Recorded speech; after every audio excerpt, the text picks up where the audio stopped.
दो पे फोकस करना है, analytical paragraph and second is letter writing. So today we are going to focus on letter writing only. Even in other subjects also, the teacher used to give the marks, like all the languages I'm talking about, on these three parameters, right? The first one is for format. Format जो है वो तुम्हारा 1 number का होता है. Format कितने number का होता है? 1 नंबर का. अभी मैं डिटेल में बताती हूँ कि उस 1 नंबर में आता क्या क्या है. ठीक है. कंटेंट तुम्हारा 2 नंबर का एंड 2 नंबर का होता है तुम्हारा एक्सप्रेशन. अब जरा ध्यान से इन चीजों को देखते हुए चलेंगे. अंदर सबसे पहले तुम्हारा कौन सा एड्रेस, सबसे पहला जो है तुम्हारा वो कौन सा जाता है? Sender's address. कौन सा एड्रेस जाता है? कई बार तुम लोग देखा होगा ना, लिखा होता है you are so and so from this city. ठीक है. तो सो एंड सो नाम यहाँ नहीं लिखना. यहाँ पे क्या लिखना है? एबीसी कॉलोनी लिख दो या XYZ हाउस नंबर लिख दो. कुछ नहीं याद आ रहा तो एग्जामिनेशन हॉल लिख दो और साथ में जो सिटी तुम्हें गिवन है वो सिटी लिख दोगे.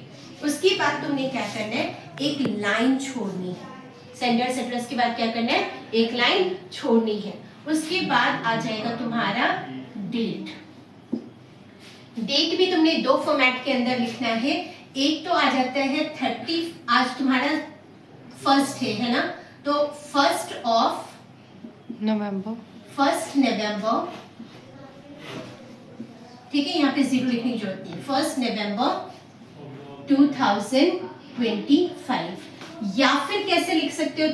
तुम यहाँ पे लिखोगे नवंबर 1,2025. समझ के?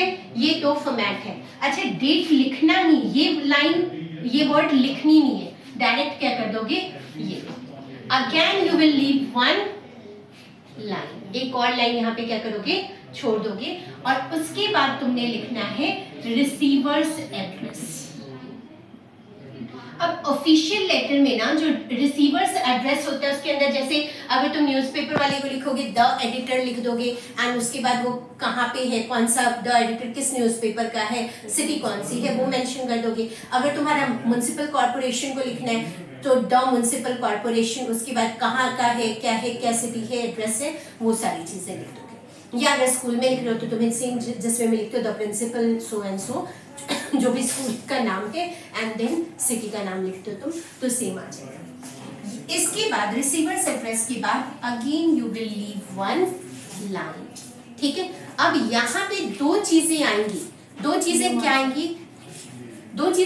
देखो, पहले ना सब्जेक्ट हम पहले लिखते थे. यहाँ पे क्या है? अभी भी कई बुक्स में तुमने देखा होगा सब्जेक्ट लिखा होता है. बट आजकल के टाइम में क्या हो गया बेटा कि सब्जेक्ट से पहले वो सैल्यूटेशन लिखने लगे हैं और उसके बाद सब्जेक्ट लिखते हैं. ठीक है. तो लेकिन नंबर तुम्हें दोनों के ही मिल जाते हैं, कोई प्रॉब्लम नहीं है, चाहे ऊपर लिख दो सैल्यूटेशन के या नीचे लिख दो. सब्जेक्ट जो है तुम्हारा वो सिर्फ 1 लाइनर होना चाहिए, याद रखना. और वो तुम्हारे क्वेश्चन को जब हम प्रैक्टिस करेंगे क्वेश्चन में ही ऑलरेडी गिवन होता है. अच्छा, सब्जेक्ट डिसाइड करता है कि तुम्हारे लेटर को आगे पढ़ा जाएगा या नहीं पढ़ा जाएगा. तो it should be very much effective और शॉर्ट में, 1 लाइन से ज्यादा का नहीं लिखना है. पर्पस तुम्हारा क्लियर हो जाना चाहिए पूरे लेटर का. ठीक है. फिर से क्या करोगे? 1 लाइन छोड़ दोगे and then it will come as salutation. Salutation का क्या मतलब है कि भाई हमने क्या लिखना है. ठीक है. तो 2 चीजें हैं. अगर तो प्रिंसिपल को लिख रहे हो, पता बंदा रिस्पेक्टेड है, तुमसे बड़ा है कोई, तो रिस्पेक्टेड सर और मैम लिख दोगे. ठीक है. अगर तुम्हें पता है कि भाई बंदा कौन है, क्या है, हमें क्या पता रिस्पेक्टफुल है या नहीं, ये तो खैर चलो बोलने के लिए, बट रिस्पेक्टेड वर्ड अवॉइड किया करो. ठीक है. क्या लिखोगे फिर? सैल्यूटेशन में तुमने लिखना है, पहले अकेला लिखा करते थे सर या फिर क्या लिख देते थे? मैम. ठीक है. नाउअडेज ऑफिशियल लेटर में डियर वर्ड को भी उन लोगों ने क्या किया है? इंक्लूड कर लिया है. तो हम यहाँ पे क्या लिखेंगे? डियर सर और मैम. तो ये तुम्हारा कौन सा पार्ट आ जाएगा? सैल्यूटेशन. एक और चीज नोटिस करना कि ये हम पूरा का पूरा किस में लिख रहे हैं? एक सिंगल लाइन में लिख रहे हैं, हम कहीं पर भी जगह नहीं छोड़ रहे. इसके बाद 1 लाइन फिर से छोड़ दो एंड देन तुम्हारा शुरू होगा कंटेंट. क्या शुरू होगा? कंटेंट। ठीक है, कंटेंट लिखने के बाद कंटेंट क्या करोगे? कंटेंट के 3 पार्ट्स होंगे। कितने पार्ट्स होंगे? 3। तो जो पहला पैराग्राफ होगा उसमें इंट्रोडक्शन, पहले पैरा में क्या लिखोगे? इंट्रोडक्शन, बताऊंगी डिटेल कैसे करना है। फिर से लाइन छोड़ोगे, अगले पैरा में प्रॉब्लम, ठीक है, एक्सप्लेनेशन ऑफ प्रॉब्लम, इसको क्या करना है? एक्सप्लेन करना है, ठीक है, या फिर रीजन लिखना है, ठीक है, इफेक्ट्स लिखना है। क्या क्या लिखते चले जाओगे? इफेक्ट्स लिखने हैं, ठीक है, या अगर ऑर्डर कर रहे हो तो उसकी डिटेल्स लिखनी है। ये सारी की सारी क्या आ जाएंगी? डिटेल्स।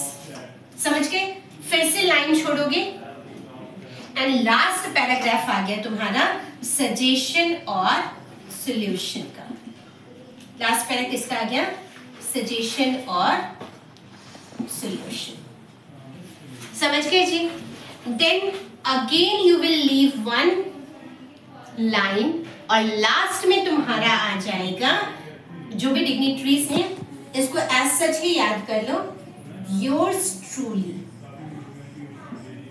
क्या वर्ड यूज करोगे? योर्स ट्रूली, या फिर ट्रूली की जगह क्या वर्ड यूज कर सकते हैं?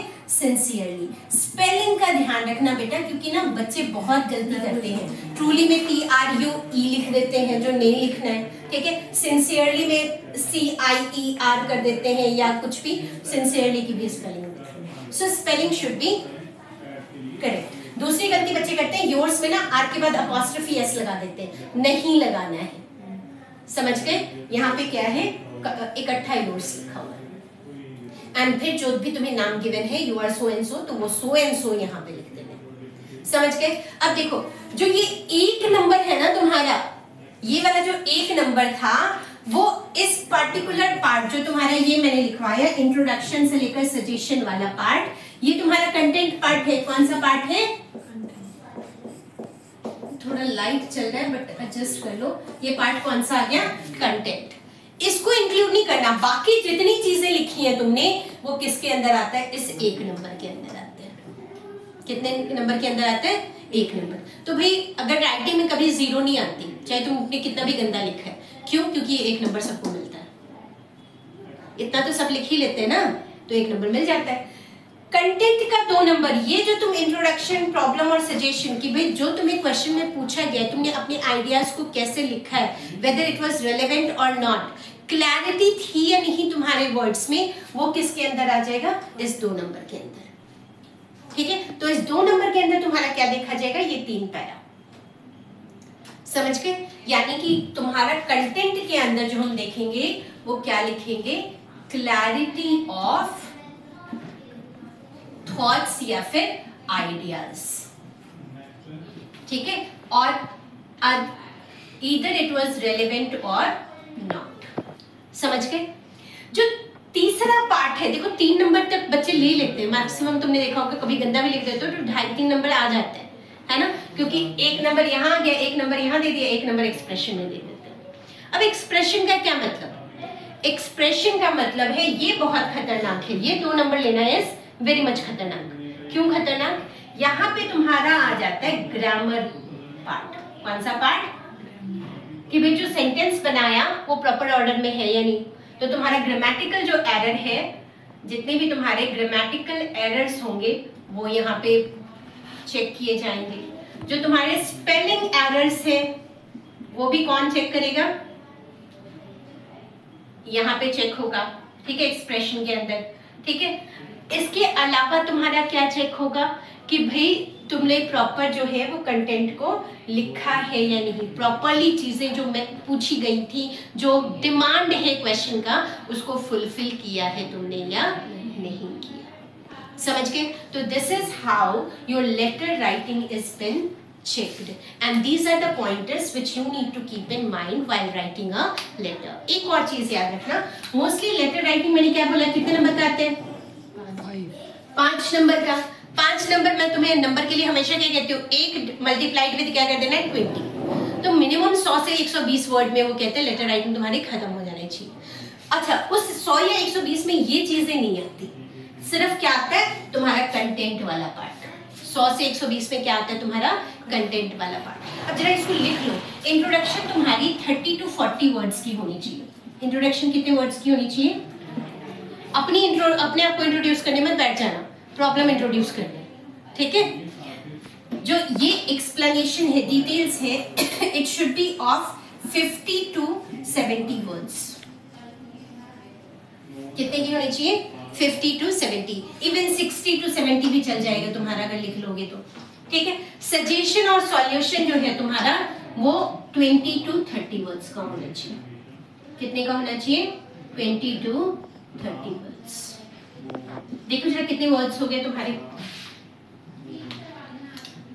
30, 20, 50, 50 और 60, 110। 10 अगर इधर उधर हो गया, ऊपर नीचे हो भी गया तो कोई बात नहीं। समझ गए? Any doubt up to here? पक्का?